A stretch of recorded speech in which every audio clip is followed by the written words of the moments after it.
Well, the other side of that coin is that the picture editor calls you and says, you have a lens problem. I Your get it. aperture is stuck at 1.8, and your pictures are all overexposed. And I know there's a photographer, National Geographic, one of the best, who had one of his lenses was stuck on 1.8, and his pictures were all unusable on this one particular lens in this one particular. I hear what you're saying. I have to take a break for news. When we come back, Steve McCurry continues with us. He's had the experience of using the last roll of Kodachrome film to come off the production line from Kodak, and we're talking about some of the pictures that he shot on that film. And I'm asking you in the audience what you'd shoot if you were in possession of that last roll of film. And here's Dawn, listening in Hampton, Illinois, who says, I would take photographs of the very young and the very old. How about you? 651-2276-8000, 800-242-2820. Back to our discussion this hour. Steve McCurry is with us. He's a National Geographic photographer. We're talking about the decisions that he made on what to shoot with the last produced roll of Kodachrome film. And I want to go back to the phone, Steve. We have full phone lines here to Sam in Chicago, Illinois. Hi, Sam. Appreciate you waiting. Hi there. How are you today? I'm good. What would you shoot if you had possession of that roll? Well, I kind of had two things. First of all, it's the 75 years of Kodachrome, and you have sort of a historical end to an era. And I was thinking, what about using that roll to take pictures of other sort of American things that have kind of passed, come and gone in the last 75 years? And also, quickly, I'm currently driving across the country from Chicago to Bozeman, Montana, and I've been getting a lot of the great fall colors. And I stopped and tried to get some pictures with my digital camera, and I'm not having the best success replicating the colors. But I was wondering, with the last roll, was he overly concerned with the quality of color on the roll? Were you looking for specific images that exemplified the color range? And I'll take my questions off the air, too. Good question. Steve? Well, it's going to be a kind of a surprising answer in that I've never really, for me in photography, color is not the most important element. We see the world in color, and I think it's, for me, black and white. If it's between black and white or color, I prefer color because the world is in color. But for me, as I wander around and observe and photograph, I'm really looking for stories and things that move me and things that have emotional meaning and content. And I'm interested in people and how we live our lives. And I want to get the color right, or maybe actually what I meant to say was I don't want to shoot pictures with the wrong color or colors that will distract from my story. But color's not my first and foremost objective in photography or something that I particularly even think about. I know enough about my process, my mental process as I'm walking around. I do consider color, certainly kind of more probably unconsciously, but that's not my main motivation. I'm really interested more in now, after 20 or 30 years, you start to figure out how these things kind of work. But that's really what I'm kind of after.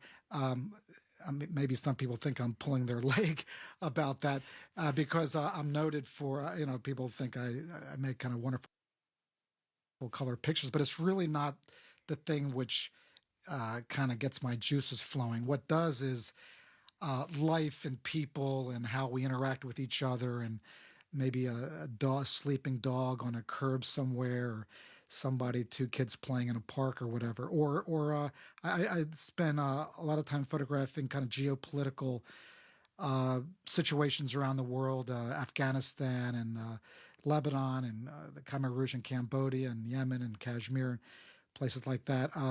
but the color isn't my main interest in photography.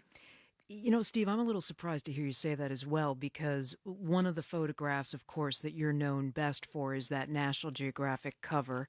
I think it was in 1985 of the young Afghan woman. Right. Now, it was a portrait of a face, and you've said you're very interested in those kinds of portraits, but it was the color of her eyes, the color of, you know, Yeah. her clothing, that just leapt off that magazine cover.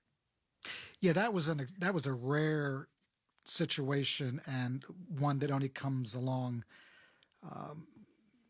once or twice in your lifetime, where the light, the moment, the background, the expression, what she was wearing, the fact that her face was a bit dirty, and there was this kind of raw, real, honest quality to the picture. All the stars in that particular situation were aligned, and it's almost a situation that can never be repeated because I've made thousands of portraits in my career, but never another one that really struck that nerve or that chord the It way did. that one did. I am curious about whether you knew when you took that photograph that you were taking something that was, that was going to be somewhat of a transformative photograph for your career and for your art.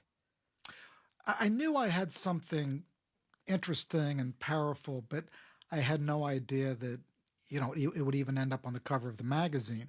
Uh, as I was in this school, this sort of tent that morning, there were all this noise and dust and kids running around, and I made a few portraits of some of the students, and uh, that's the one of the beautiful things about photography is all you need is a 60th of a second, as she was kind of moving, and all I needed was that just fraction of a second to get that particular look and that ambiguous quality of is it a sadness, is it a curiosity, is there a haunted quality to her expression, and I think that it's hard to know exactly, although you look at it and you think there's something not quite right. She seems a bit startled or Hmm.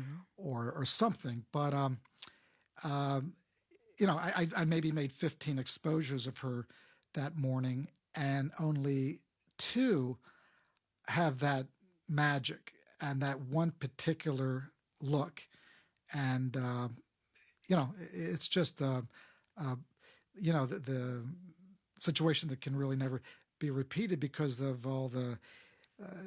She's not sad. She's not particularly happy. It's just this sort of mystery about this picture, which I think is one of the beauties of it. Is it true that you're helping educate her children? I mean, helping to pay for her kids to go to school? Yes, that's true. And National Geographic, since uh, back in 2002, once we found her uh, or rediscovered her, National Geographic's been helping her in various ways.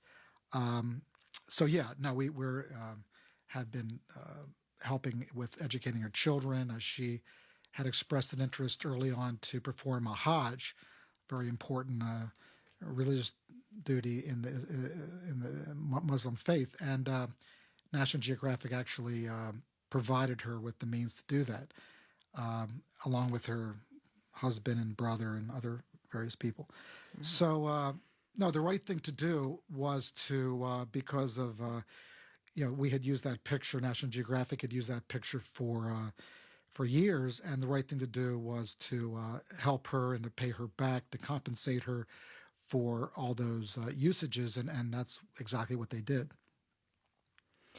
I want to ask you about that, though, because you take, as you say, a lot of photographs that have a lot of meaning to the people that view them. What's the obligation of the photographer to the subject, especially if you're somewhere and it's a candid moment and you've got this great shot of a face.